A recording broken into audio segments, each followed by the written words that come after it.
नमस्कार दोस्तों, आप देख रहे हैं राज ट्रेवल ब्लॉग। और आज हम बात करने वाले हैं जसपुर में चल रही एनएचएम संघ और रेगुलर कर्मचारियों की हड़ताल के बारे में। यह सिर्फ एक ज़िले की बात नहीं है, बल्कि पूरे प्रदेश में इससे प्रभावित है। आज हम आपको दिखाएंगे कि आखिर यह हड़ताल क्यों हो रही है और दोनों पक्षों की मांगें क्या है, असर आम जनता पर कितना पड़ रहा है। तो दोस्तों, सबसे पहले जानने की यह कोशिश करते हैं कि ये हड़ताल शुरू क्यों हुई है। एनएचएम यानी नेशनल हेल्थ मिशन के कर्मचारी लंबे समय से अपनी मांगों को लेकर संघर्ष कर रहे हैं। इनकी जो सबसे बड़ी मांग है, जो नियमितीकरण, जो नौकरी परमानेंट हो और समान वेतन, समान काम और नौकरी की सुरक्षा। निश्चितकालीन हड़ताल रहेगी दोस्तों, काहे कि इन लोग की जो मांगें हैं जब तक पूरी नहीं होती तब तक इन लोग स्ट्राइक में रहेंगे। और इन लोग का जो स्ट्राइक चल रहा है दोस्तों, इन लोग की स्ट्राइक ने प्रशासन को चुनौतीपूर्ण स्थिति में डाल दिया है। ज़िले के अस्पतालों और स्वास्थ्य केंद्रों में कामकाज लगभग ठप है और मरीजों को दिक्कतों का सामना करना पड़ रहा है। काहे कि अभी कहीं भी हॉस्पिटल में जाके देखेंगे तो बहुत से हॉस्पिटल में ताला लगे हुए हैं, का सामना करना पड़ रहा है और आम जनता भी इसमें पिस रहा है। तो देखना ये होगा कि अब इन लोगों की मांगें कब तक पूरी होती है और सरकार क्या निर्णय लेते हैं। शीतकालीन हड़ताल में जो आप अपना सपोर्ट दे रहे हैं, उनको हम खर्चा बाहर की ओर से सलाम करते हैं। पर यहाँ जो कुछ समय पहले काउंट कर रहे थे कि हम लोग कितने हैं, कितने तो में 350 दिख रहे हैं। तो जयचंद ज्यादा हो कि हम, तो ये जयचंद लोगों को हम आप जरूर लाएंगे कल से। आज तो चूक गए, लेकिन ये ही गड़बड़ करता है हमारे इस यूनिटी का माने जानते होंगे, है कि नहीं। इसलिए आप लोग कल से एक बिना छोड़ सब जयचंद को लाएंगे और पहुंचे जो 20 साल से हम सबको छला कर रहा है। आज हम यहाँ से पास हुए हैं कि फेल होके यहाँ आए हैं, बताइए। दूर से पास होके आए कि फेल होके? फिर और कहाँ तक बैठे रहे कि नहीं? छोटा सा जानकारी देना चाहता हूँ मैं।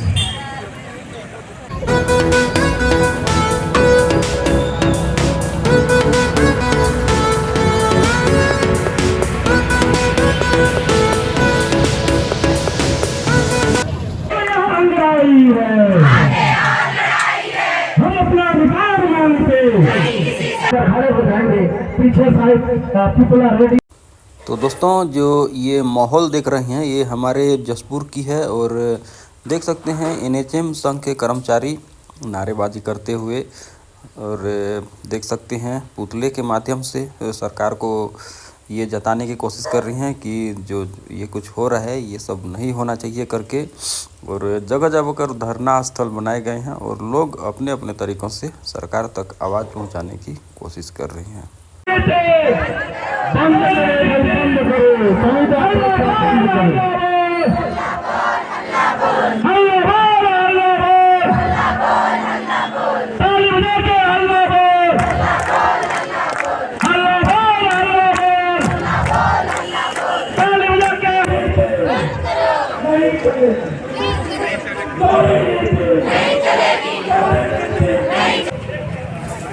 तो दोस्तों, देख सकते हैं संघ वाले ज्ञापन देते हुए, और नज़ारा कुछ इस टाइप से दोस्तों आज का माहौल।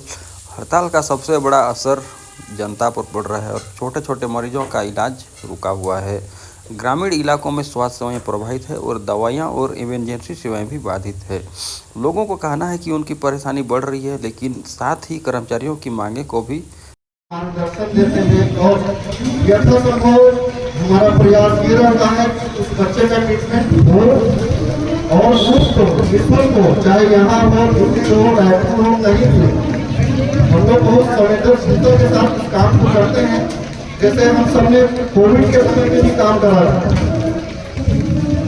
ये हमारी पीढ़ी है, ये हम लोग हैं कि हम लोगों ने महामारी पेंडेमिक को जो है फेस करा। नहीं तो ये पिक्चर में हम लोग देखते थे, हॉलीवुड का पिक्चर आता था जापानी वाला, उसमें आता था एक वायरस और पूरे लोगों को खत्म कर देता, लेकिन हमको खत्म नहीं कर पाया।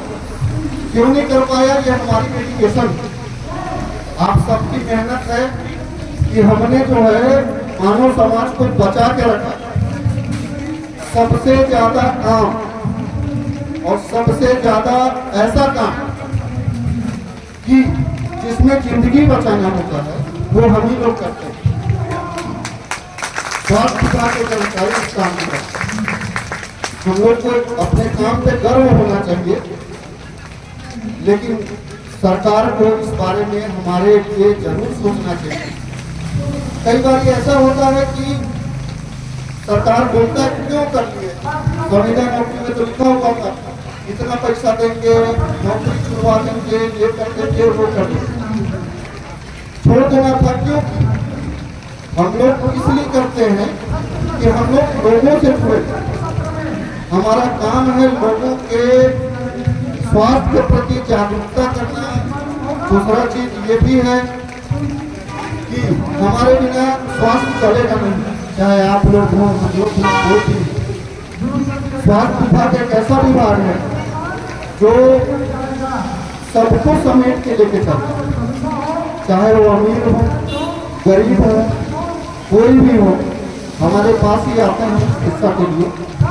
तो हम लोग अपना काम डेडिकेशन से कर रहे हैं, लेकिन हमको हड़ताल में क्यों आना पड़ा? प्रश्न ये है, इसका जवाब सरकार हमसे पूछता है क्यों, हम भी सरकार से पूछते हैं क्यों। तुम हमसे पूछोगे तो हम भी तुमसे पूछेंगे कि हमको क्यों आना पड़ा। तुम हमसे पूछ रहे हो क्यों गए, तो हम भी पूछेंगे कि हमको आना क्यों पड़ा, तुम क्या किए हमारे लिए।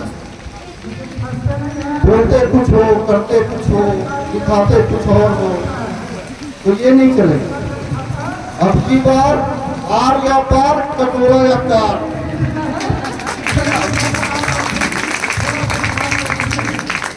काम करना, धूप हो, बरसात हो, ठंड हो, हर टाइम पे फील्ड वालों को फील्ड जाना कंपलसरी है कि नहीं? लेकिन बाकी जो फील्ड पे नहीं जाते हैं वो लोग बस पंखे में, कूलर में, एसी में बैठ के अच्छा काम करते हैं। उनका लड़ाई फील्ड वर्क करे, है ना?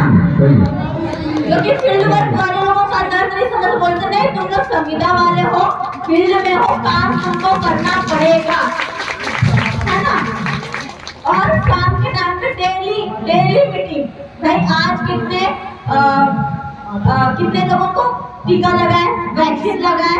अभी कुछ दिन पहले हम लोगों का सिकल सेल की स्क्रीनिंग हुआ कि नहीं? फिर उसके बाद नया योजना आ गया कि एनसीडी स्क्रीनिंग। डेली शाम को हमको हमारा मीटिंग होता था, बोलते थे आज कितने लोगों का स्क्रीनिंग किया गया, कितने लोगों को ऑनलाइन एंट्री किया गया, बोलते थे। तो हम लोगों को वहाँ पर गांव वाले लोग नहीं करवाना चाहते थे, लेकिन वहाँ पर ये नहीं बोला जाता था कि गांव वालों को तुमको करवाना है, स्क्रीन करवाना है, डेली एंट्री करना है ना? तो यही मैं अपना दर्द है जो फील्ड वर्क वाले ही जानेंगे कैसे वो लोग फील्ड में काम करते हैं। और जो काम नहीं होता है उस पर भी प्रेशराइज करते हैं कि तुम्हारा वेतन रोक दिया जाएगा। और सर बोल रहे थे इंसेंटिव, मैं ये बताना चाहती हूँ हमारे इंसेंटिव सैलरी नहीं है। अगर वो सैलरी के साथ मिले तो हम सैलरी पे काउंट करेंगे, है ना? वो इंसेंटिव 1 महीना, 2 महीना, 3 महीना, पिछले साल तो हमारा 11 महीने से सब नहीं आया था। तो हमारा सैलरी नहीं है, और हमारा जो सैलरी है वो जनरली 16,500 है ना? और जो रेगुलर वाले हैं, अब इससे पहले भी सर ने बोला था कि जो एनएचएम का जो रिक्रूट होता है वो सेंट्रल से होता है, तो सेंट्रल से रिक्रूट करने की क्या जरूरत थी? रेगुलर वालों लोग काम नहीं कर रहे थे, इसलिए एनएचएम वालों को रिक्रूट करने की जरूरत पड़ी। तो फिर वो लोग क्यों है? जब सारा काम एनएचएम कर रहा है तो वो लोग क्यों है? उनसे रिपोर्ट ये बोला गया कि उनसे रिपोर्ट जो लेते थे वो लोग सही टाइम पे रिपोर्टिंग नहीं करते थे, काम नहीं करते थे, तो उन लोगों को क्यों रखा गया है? नहीं, हमको तो हम सारा काम कर देंगे, वैसे भी अभी भी सारा काम करते हैं, सैलरी बढ़ाते हैं तो भी हम सारा काम करेंगे। और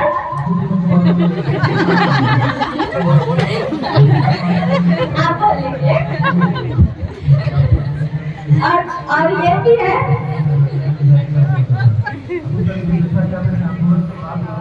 और जो भी ऑनलाइन एंट्री होता है, सारे फील्ड वर्क जानते हैं, प्रॉपर ऑनलाइन वर्क करना होता है।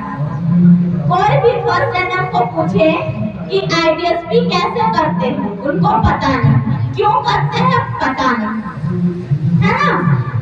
यूवी ऑन करने नहीं आता है, सही है कि नहीं? इसलिए क्या बोला जाता है, सिस्टर ने कर पा रही है, ठीक है, सीएचओ करो, आपको करना होगा। आज सीएच भाई बोलो रजिस्टर पे लिख देंगे, उसके बाद बंद, जन्म का पता नहीं, आरसीएच जो टीकाकरण लगा है उसका पता नहीं, लास्ट में जो हम लोगों का समीक्षा बैठक होता है ना, उसमें सब में 0 0 0 0, और वहाँ पर भी खड़े किसको किया जाता है, सीएचओ को, ठीक है।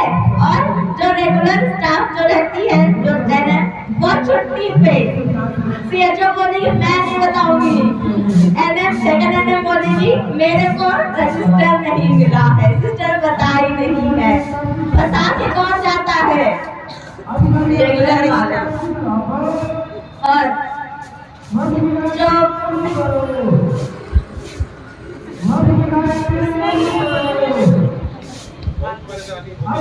बहुत परेशानी है सर, बहुत परेशानी। और ये था कि रेगुलर या सिविलियन नहीं करेंगे, तो हम लोगों को रिक्रूट करे थे, उस टाइम में सभी लोगों का इंटरव्यू हुआ, हमारा तो बहुत सारा प्रोसेस हुआ। जब मेरा रिक्रूट हम लोगों का हुआ था, उस टाइम पे स्टार्टिंग में मेरिट लिस्ट निकाला गया, मेरिट लिस्ट निकालने के बाद एग्जाम कंडक्ट कराया गया, एग्जाम में पास होने के बाद जो फिर से हमारा मेरिट लिस्ट निकाला गया, उसमें जिसका मेरिट में है उनको अपॉइंट किया गया, उसमें भी हमारा 6 महीने का ट्रेनिंग दिया गया, है ना, उसमें भी एग्जाम दिलाया गया, उसके बाद जो पास हुए उनको जो पोस्टिंग है वो दिया गया।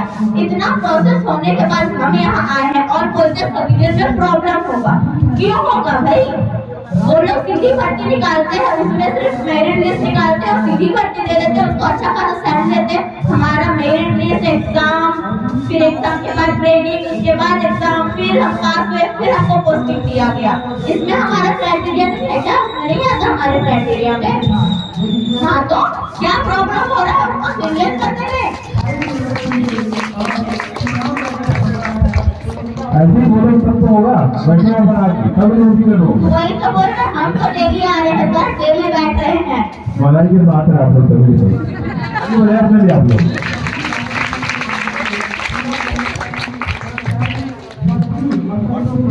नहीं सर, अब हो गया सर, मैं अपना तकलीफ बता दी, सब अपने दुनिया में चले गए होंगे, सब इमेजिन कर लेंगे मेरी तकलीफ ये वो। दोस्तों, यह हड़ताल सिर्फ जसपुर तक सीमित नहीं है, पूरा छत्तीसगढ़ प्रदेश प्रभावित है इससे।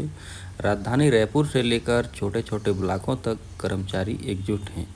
यह प्रदेश व्यापी आंदोलन अब और बड़ा रूप ले रहा है। ऐसे में सरकार पर दबाव बढ़ रहा है कि यह बातचीत के जरिए समाधान निकालें, और ये देखना होगा कि अब सरकार क्या निर्णय लेती है। और वाकई में अभी जो ये हड़ताल है एनएचएम संघ वालों की, ये विकराल रूप ले चुकी है और ये काफ़ी ज़्यादा आक्रोशित नज़र आ रहे हैं। और इन लोग अभी ये हड़ताल बहुत आगे तक ले जाएंगे, और इनकी जो मांगे हैं जब तक पूरी नहीं होते तब तक इन लोगों का हड़ताल अभी अनिश्चितकालीन हड़ताल है। और यह हड़ताल लगभग अभी 3-4 दिन से कंटिन्यू जारी है। तो देखना ये होता है कि अब इनके पक्ष में निर्णय क्या लेते हैं सरकार। और काफ़ी ज़ोरों शोरों से एकजुट होकर जो इन लोगों का हड़ताल चल रहा है, मतलब अभी देखने को भी मिल रहा है कि अब आगे क्या होता है। कहे कि इन लोग का जो जंग छिड़ा हुआ है, इन लोग अभी बंद करने वाले नहीं हैं और काफ़ी आक्रोशित नज़र आ रहे हैं भाई, देख सकते हैं। और वाकई में इन लोग का जो संघ अभी थोड़ा सा मजबूत हो रही है और इन लोग एकजुट होकर अपनी मांगे को बहुत ही ज़ोरों शोरों से भिड़े हुए हैं और देखना ही होगा कि सरकार इनके पक्ष में क्या निर्णय ले रहे हैं। तो वीडियो में कंटिन्यू रहिए। तो दोस्तों, आपने देखा जशपुर से लेकर पूरे प्रदेश तक हड़ताल का असर कुछ इस टाइप से है। एनएचएम वालों का कहना है कि हमारी जो मांगें हैं वो पूरी होनी चाहिए और इसमें आम जनता की परेशानी बढ़ रही है। अब देखने वाली बात यह होगी कि सरकार किस तरह से इस मुद्दे को सुलझाती है। आपका क्या मानना है? क्या कर्मचारियों की मांगें जायज़ है? क्या सरकार को जल्द समाधान निकालना चाहिए?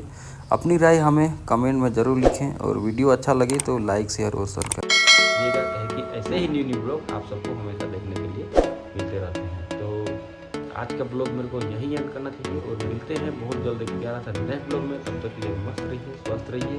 जय हिंद, जय माता।